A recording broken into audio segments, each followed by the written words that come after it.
నమస్కారం. సుమన్ టీవీ ప్రేక్షకులందరికీ స్వాగతం. మాఘమాసం మొదలవబోతోంది. ఫిబ్రవరి 10వ తారీఖు శనివారం నుంచి మాఘ శుద్ధ పాడ్యమి రోజు నుంచి మాఘమాసం మొదలవుతుంది. నెల రోజుల పాటు మాఘమాసం కొనసాగుతుంది.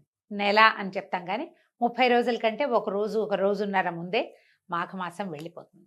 అయితే ప్రతి నెల మాసాలు మారుతూనే ఉంటాయి. ఏమిటి ఈ మాఘమాసం ప్రత్యేకత అంటే మనకి ప్రత్యేకమైన మాసాలు కొన్ని చెప్పబడతాయి. చైత్రం నుంచి ఫాల్గుణ మాసం దాకా మొత్తం 12 తెలుగు నెలల్లో ఒక్కొక్క మాసానికి ఒక్కొక్క ప్రత్యేకత ఉంది. కొన్ని మాసాలలో విరివిగా పూజలు, వ్రతాలు, నోములు, పర్వదినాలు, పండుగలు, మనం విశేషంగా 10 రోజులు జరుపుకునే పండుగలు కూడా ఉంటాయి. కొన్ని మాసాలు కొంచెం సాధారణంగా వెళ్తుంటాయి. ఆ మాస ప్రత్యేకత దానిది. అయితే మొన్నటి వరకు మనం కార్తీక మాసంలో పొద్దున్నే తెల్లవారుజామునే లేచి వాపీకూప తటాకాదుల్లో స్నానం చేసి తర్వాత శివారాధన, విష్ణువారాధన, సాలగ్రామార్చన, ఉసిరి చెట్టు కింద దీపం పెట్టడం, ఉసిరి కాయల్లో దీపం పెట్టడం, ఉసిరి చెట్టుకి పూజ చేయటం, అటువంటి ఎన్నో విశేషాలతోటి ఒక పూర్తి మాసాన్ని మనం కార్తీకంతో జరుపుకున్నాం. ఆ మాసంలో పురాణ శ్రవణము, పురాణ కథనము కూడా చాలా విశేషమైన విషయం. అప్పుడు మనం కార్తీక పురాణం చెప్పుకున్నాం, మీరందరూ విన్నారు కూడా. కార్తీకం తర్వాత వచ్చిన మార్గశిరం కూడా అత్యంత విశేషమైనది, అత్యంత ఫలప్రదమైనది. ఎట్లా మార్గశిర మాసంలో వచ్చేటువంటి ధనుర్మాసం చాలా ప్రత్యేకమైంది. ధనుర్మాసపు చివరిలోనే కొంత మటుకు వెళ్ళిపోయిన తర్వాత మనకి సూర్యుడు మకర సంక్రమణం చెందుతాడు. సూర్యుడు మకరంలోకి వచ్చేసరికల్లా ఈ మకర సంక్రాంతి రోజునే మహాపుణ్యకాలం అని, అక్కడి నుంచి ఉత్తరాయణం మొదలవుతుందని చెప్తాం. ఈ ఉత్తరాయణం అంటే ఏమిటి?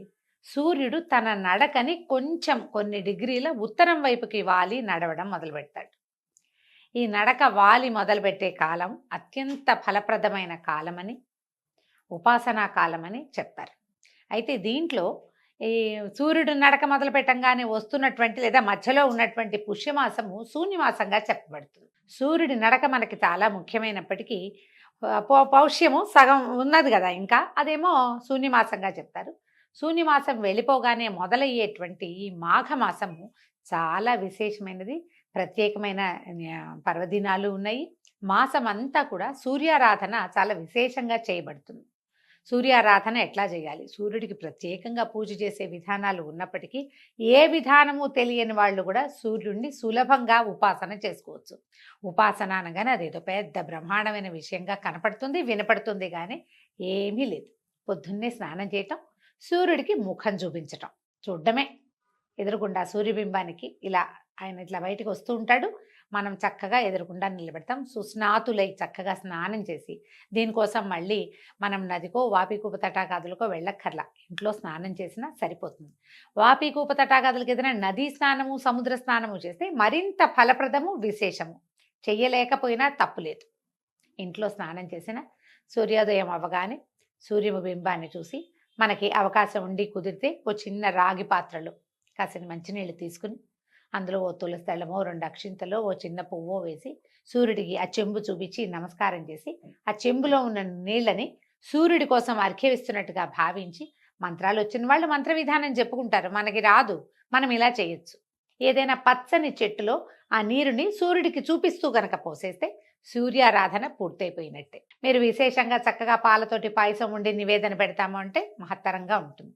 అది సాగకపోయినా నమస్కారము, అర్ఘ్యప్రదానము చాలా విశేషాన్ని సంతరించుకున్నాయి. ఈ నెల రోజులు గనక సూర్యారాధన, సూర్యోపాసన చేసిన వాళ్ళకి ఆరోగ్యం సిద్ధిస్తుంది అని చెప్తారు. ఇది చాలా విశేషమైనదని, ఎన్నో రకాల పాపాలు చేసిన వాళ్ళు కూడా ఈ ఉపాసన వల్ల దాన్ని పోగొట్టుకోగలుగుతారని చెప్తారు. కార్తీక మాసంలో లాగానే ఈ మాఘమాసంలో కూడా మాఘ పురాణం వింటాం, అంటే మాఘమాస మహాత్మ్యాన్ని వినడం కూడా చాలా మంచి విషయం. మాఘమాస వైశిష్ట్యాన్ని చెప్పేవాళ్ళు, వినేవాళ్ళు కూడా తరిస్తారని, ఎన్నో రకాల పాపాలు అవి పోగొట్టుకోవచ్చని, తర్వాత ఆరోగ్యం కూడా సిద్ధిస్తుందని చాలా విశేషంగా చెప్పబడింది. సో ఈ రోజు నుంచి రోజు పొద్దున్నే లేదా ముందు రోజు సాయంత్రమైనా మనం మాఘ పురాణం చెప్పుకుందాము. సాయంకాలము రిలే మన వాళ్ళు ట్రాన్స్మిట్ చేస్తారు, పొద్దున కూడా వస్తుంది. కుదిరితే ముందు రోజే వినండి, లేదా మర్నాడు పొద్దున, మధ్యాహ్నం, సాయంత్రం, రాత్రి లోపల ఎప్పుడు కుదిరితే అప్పుడు మాఘమాస వైశిష్ట్యాన్ని తప్పకుండా వినండి. ఇది ఒక మంచి అవకాశం కదా. సోషల్ మీడియా వచ్చాక మనకి చాలా మంచి మంచి అవకాశాలు లభిస్తున్నాయి. అందులో ఈ పురాణ శ్రవణాలు ఒకటి. పుస్తకం మనమే తెచ్చుకుని చదువుకోగలిగితే చాలా బాగుంటుంది. కానీ మరి అది పని చేయగలమో లేదో, చేయగలిగిన వాళ్ళు చక్కగా పుస్తకం పెట్టుకుని దేవుడి దగ్గర కూర్చున్నప్పుడే పూజ చేసేసుకోవటము, మాఘ పురాణం చదువుకోండి. అవకాశం లేని వాళ్ళు హాయిగా వినండి, చక్కగా చెప్తాను. సంతోషంగా విని పూజ చేసుకోవటము సింపుల్ పూజే. కానీ తప్పకుండా సూర్యారాధనని మీ జీవితంలో భాగం చేసుకోండి. పిల్లలకు కూడా దీన్ని అలవర్చండి. సో ఇవాల్టి నుంచి మన మాఘ పురాణం మొదలు పెడతాం. ఏం చెప్తున్నారో చూద్దాం. మాఘ పురాణంలోని మొదటి అధ్యాయంలో ఉన్నాం. భరతభూమి పవిత్రమైన పుణ్యభూమి. ఇందు నైమిషారణ్యము సకల పురాణ పురుషులకు, మహాయోగులకు, మహర్షులకు నిలయమైనది. అందు సౌనకాది మహామునులు లోక కళ్యాణార్థము ఒక మహాయజ్ఞాన్ని తలపెట్టారు. మరి మహర్షుల జీవితం అంతా మానవ శ్రేయస్సు కొరకే కదా. నిజంగా చూడండి, మనకి 12 నెలలు ఉన్నాయి. జనరల్గా మనం ఏం చెప్పుకుంటామండి, పోయింది పొల్లు, ఇవాళ రోజు పోతే నిన్నటి రోజు పోయింది, ఇవాళకి రాదు, ఏది రాదు. నిన్న చేసేసింది ఏది ఇవాళ మనం మార్చలేము. ఒక్క నిమిషం కూడా పోయిన కాలం తిరిగి రాదు. కానీ మనకి నెలలు మాత్రం తిరిగి వస్తాయి, ఆ ఋతువులు తిరిగి వస్తాయి, పర్వదినాలు తిరిగి వస్తాయి. ఈ సంవత్సరం మాఘమాసం ఏమీ చేయలే, పొద్దున్నే ఒక్కరోజు కూడా పొద్దున్నే లేచి సూర్యుడి మొహం చూడలేదు. వచ్చే సంవత్సరం చూడు పోని, నిరుడు చూడలేదు, ఈ ఏడాది చూసేందుకు మనకు అవకాశం ఇస్తుంది. మిగిలినవన్నీ వెళ్ళిపోతాయి, కానీ ఇవి మాత్రం వెళ్ళవండి. మనం పోగొట్టుకున్న కాలం పోతుంది. కానీ పర్వదినాలు, మంచి అద్భుతమైన ఋతువులు, అద్భుతమైన మాసాలు, పూజా విధానాలు ఏటా ఏటా సైకిల్ చక్రంలాగా తిరిగి కిందున్న చుక్క మళ్ళీ పైకి వస్తూనే ఉంటుంది. మనకు అవకాశం ఇచ్చారు, అది ఇచ్చినది ఎవరు? మన మహర్షులే. వాళ్ళకి ఎప్పుడూ కృతజ్ఞులుగా ఉండాలి. తప్పకుండా ప్రతి మనిషి ఋషి రుణం తీర్చుకోవాలట. ఋషి రుణం తీర్చుకోవాలంటే ఏముంది, వాళ్ళు చెప్పిన విధానాన్ని పాటిస్తే సరిపోతుంది. అంతకంటే పెద్దగా ఏం చేసి ఎక్కర్లేదు, మన జీవితం నుంచి ఏది తీసి ఇవ్వక్కర్లా. ఇది చేయండి అని చెప్పారు, చేస్తే సరిపోతుంది. తలపెట్టిన మహాయజ్ఞం పరిసమాప్తం అవటానికి ఒక పుష్కర కాలం పడుతుంది. సత్రయాగం అంటారండి, 12 సంవత్సరాలు పడుతుందట. ఈ యజ్ఞము నిర్విఘ్నంగా కొనసాగటం కోసం నైమిషారణ్యంలోని గోమతి నదీ తీర ప్రాంతాన్ని యజ్ఞస్థలంగా ఎంచుకొని ఒక శుభముహూర్తంలో మహాయజ్ఞాన్ని ప్రారంభించారు. ఆ యజ్ఞాన్ని చూసి తరించాలని భరతఖండంలోని నలుదిక్కుల నుంచి తపోధనులు ఎందరో వచ్చి యజ్ఞశాల సమీపంలో నివాసం ఏర్పరచుకున్నారు. అందులో శతాధిక వృద్ధులు, సకల శాస్త్ర పారంగతులు, వేద పండితులు, బ్రహ్మతేజస్సుతో విరాజిల్లే తపోధనులు, మునికుమారులు ఇత్యాదులు ఎందరో ఉన్నారు. అనుభవశాలుడైనటువంటి మునీశ్వరులు ఎందరో తమ తమ శిష్య బృందంతో, పరివారంతో, మహర్షులతో, వేదశాస్త్ర మంత్ర కోవిదలతోటి తండోపతండాలుగా ఈ యజ్ఞశాలని చేరుకున్నారు. ఈ యజ్ఞశాల అంతా వీళ్ళందరితోటి కిటకిటలాడిపోతోందట. సకల లోక కళ్యాణార్థమై 12 సంవత్సరాల పాటు ఏకధాటిగా సాగే ఆ మహాయజ్ఞానికి సకల శాస్త్ర పురాణ కోవిదుడు, పురాణములు చెప్పుటలో ఔపోసన పట్టిన దిట్టయు అయినటువంటి సూత మహర్షి కూడా తన శిష్య బృందంతో వేంచేశాడు. ఆ మహాయజ్ఞ నిర్వహణ కార్యక్రమాల్లో నిమగ్నమయ్యాడట. సూత మహాముని కథలు ఒక విషయము మనం ఎన్నో కథల్లో వింటామండి. అయితే సూత మహాముని చాలా విశేషమైన వాడు. మనకి చాలా వ్రతగాథల్లో సూత మహాముని ఇట్లా చెప్పడం మొదలుపెట్టాడు. సూత మహామునే మహాభారతాన్ని ఇంకొకళ్ళకి చెప్పాడు. నలదమయంతుల కథ సూత మహామునే చెప్పాడు. ఇట్లా సూత మహర్షి ఎందరికో ఎన్నో రకాల పురాణ గాథల్ని తెలియజేశాడు. ప్రఖ్యాత పౌరాణికుడు అనమాట. మాలాంటి వాళ్ళకి ఆదర్శప్రాయుడు, ఆయనకి దండం పెట్టుకుని ఏదైనా మొదలు పెట్టాలి కథ చెప్పటం. సూత మహర్షి రాకతోటి ఆ ప్రాంతమంతా సంతోష సాగరంలో మునిగిపోయింది. అక్కడున్న సమస్త జనులు సూతుల వారి ఆశీర్వాదంతో, పర్యవేక్షణతో యాగం నిరాటంకంగా కొనసాగుతుందని ఆనందించారు. ఎంతో ఆనందంగా ఉన్నారట.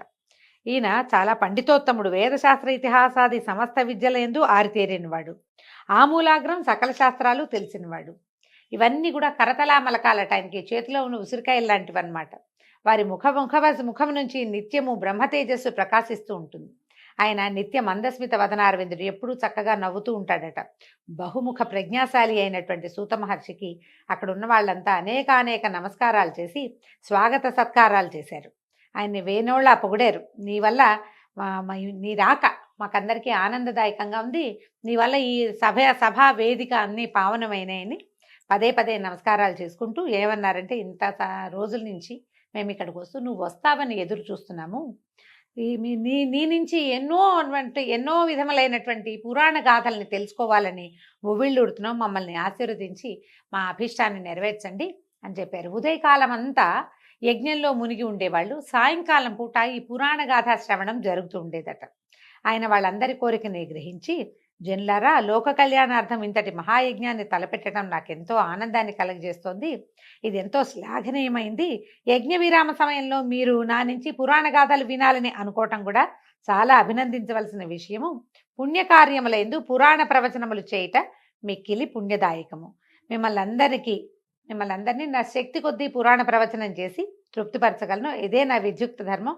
తప్పకుండా మీ కోరిక నెరవేరుస్తానని చెప్పాడు. ముందంతా యాగంలో మునిగారు. చాలా పనులు ఉంటాయి యజ్ఞం అంటే. ఇప్పుడే యజ్ఞాలు చాలా పెద్దవండి. పురాతన కాలంలో ఇన్ని అవకాశాలు లేని చోట అప్పుడు మరింత కష్టంగా ఉండేది. యజ్ఞం చాలా పెద్ద క్రియ.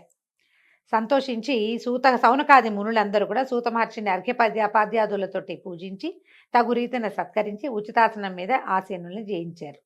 సరే, క్రమంగా మొత్తం యజ్ఞము వ్యవహారము అన్నీ మొదలుపెట్టారనమాట. సరే, పొద్దునంతా ఈ వ్యవహారం అయిన తర్వాత సాయంకాలము కొంచెం విశ్రాంతి తీసుకున్న తర్వాత ఆయనకు ఒక ఆసనం ఏర్పరిచి ఆయన అక్కడ కూర్చోబెట్టి ఈ శౌనక మహాముని చెప్తున్నాడు అనమాట. నీ ద్వారా మేము అనేక ఇతిహాస రహస్యాలు అందులో సారాన్ని గ్రహించాం తండ్రి. వీలైనప్పుడల్లా తమరు మాకు అనేక రకాల కథా కాలక్షేపంతో పాటు నీతి శాస్త్రాన్ని కూడా బోధిస్తూనే ఉన్నారు. అయినా కూడా ఇది ఒక అంతులేని సముద్రం వంటిది. మీరు సమస్త లోకాల యందు సంచరిస్తూనే ఉంటారు కాబట్టి సిద్ధపురుషులైన మీ నుంచి ఎప్పటికప్పుడు కొంగొత్త విషయాల్ని నేర్వవలనే కోరికతోటే ఉంటాము. మాకు తెలియని విషయాలు ఏమైనా ఉంటే విరామ సమయాల్లో వినిపించండి. ఇది విరామం కాబట్టి ఇది చెప్పమన్నారట. అయితే ఈయన ఏమన్నాడు, సౌనకాది మునులారా, మీ మనసులోని కోరిక నేను గ్రహించాను. మీరు వినదగిన నాకు తెలిసిన పురాణ గాథలన్నిటి శాయశక్తులా మీకు వినిపిస్తాను. ఈ పుణ్యకథలు చెప్పటం వల్ల, ఇప్పుడు యజ్ఞ సమయంలో చెప్పడం వల్ల మీకు మంచిది, నాకు కూడా మంచిది. శ్రద్ధగా వినండి అని ఒక కథ చెప్పడం మొదలుపెట్టారు. ఏం చెప్తున్నారు వీళ్ళంతా? ఆహా, ధన్యోస్మి అని ప్రతి వాళ్ళు నమస్కారాలు చేశారు. కథలు వినటం ఎవరికైనా ఇష్టమేనండి. కథని ఏదో ఒక గాథ, ఏదో ఒకటి కల్పిత గాథ కాకుండా నిజంగా జరిగినది, ప్రత్యక్ష నిదర్శనం కలిగిన విషయాన్ని సాకల్యంగా ఆమూలాగ్రం శ్రీ నుంచి శుభం వరకు మొత్తం కథ అంతా ఎవరైనా వివరంగా, మళ్ళీ అందులో జరిగిన సంఘటనల్ని ఎంతో కొంత విస్తరంగా చెప్తుంటే ఇంటర్ప్రిట్ చేస్తూ అసలు ఉద్దేశం ఏమిటి, కథాగమనంలో వచ్చినటువంటి విశేషాలని మరింత విశదీకరించి నీతి వాక్యాలతోటి కనుక తెలియజేస్తే జీవితానికి ఎంతో ఉపయోగపడుతుంది. పురాణ శ్రవణం ఎప్పుడు మంచిదేనండి. ఈ సౌనకాది మునులు వాళ్ళంతటి వాళ్ళు ఎంతో తపస్సు చేసుకోగలిగిన వాళ్ళు, స్వయంగా తపస్సులు, ప్రతి వాళ్ళు పండితులు అయినా కూడా మనకంటే పెద్దవాడు చెప్పేది వినాలన్న వినయం ఉండటం ఇక్కడ చాలా విశేషమైన సంగతి. అయితే ఇప్పుడు ఏం చెప్తున్నారంటే, ఓ మునులారా, మీ కోరిక చాలా నచ్చింది నాకు. అయితే మీరు ఏం వినాలనుకుంటున్నారు అని అడిగేసరికల్లా వీళ్ళు ఏం చెప్పారు, అక్కడున్న ఆయన ఒక పెద్ద మనిషి, ఒక మహాముని చెప్తున్నారట. పురాణ పురుష, పద్మపురాణాంతర్గతమైన మాఘమాస మహాత్మ్యాన్ని వినాలని ఉత్సుకతతోటి ఉన్నాము. కాబట్టి మాకు మాఘమాస మహాత్మ్యము, ఆ మాసంలో ఆచరించవలసినటువంటి విధి విధానాలను, ధర్మాలను వినిపించి మమ్మల్ని ధన్యులు చేయమని అడిగారు. దాంతో సరిగ్గా చెప్పబోతున్నారనమాట. మాఘ పురాణం వినటం ఎల్లరకు శ్రేయోదార్ఘ్యమే. ఈ మహాయజ్ఞ పుణ్యకార్య సమయంలో మాఘమాస మహాత్మ్యం వినిపించే మహద్భాగ్యం కలిగినందుకు నాకెంతో సంతోషంగా ఉంది. సావధానులై వినమంటున్నారు. ఓ మునిశ్రేష్ఠులారా, నేను రోమహర్షణ మహర్షి కుమారుడను, వేదవ్యాస మహర్షికి ప్రియ శిష్యుడను. నా తండ్రి సకల శాస్త్ర కోవిదుడు అగుట చేత ఆయన వద్ద నుంచి నేను సకల శాస్త్రాలు అభ్యసించాను. అదీకాక వేదవ్యాస మహర్షికి ప్రియ శిష్యుడినైనందువలన నా గురువుగారి దయ వలన నాకు అబ్బిన జ్ఞానమంతటిని 10 మందికి పంచిపెట్టి పరమాత్ముని సన్నిధిని చేరాలనే కోరికతోటి ఉన్నాను. ఆయన దయ వల్లనే మీరు అడిగిన ప్రశ్నలన్నిటికీ జవాబు చెప్పగలవాడిని అయ్యాను. ఇవి పుణ్యగాథలు, సకల లోకములను తరింపచేయును, సర్వశుభములను ఒసగును. పూర్వం మీరడిగినట్టే వశిష్ఠ మహామునిని దిలీప మహారాజు మాఘమాస మహాత్మ్యాన్ని వివరించమని కోరాడు. తన కులగురు అయినటువంటి వశిష్ఠుల వారు చెప్పిన దాన్ని దిలీప మహారాజు శ్రద్ధగా విని తరించాడు. దాన్నే మీకు ఇప్పుడు చెప్పబోతున్నాను, సావధానులుగా వినమన్నారు. దీంతో మొదటి అధ్యాయం పూర్తయిందండి. రేపు ఉదయం మళ్ళీ 2వ అధ్యాయంతో కలుసుకుందాం. నమస్కారం.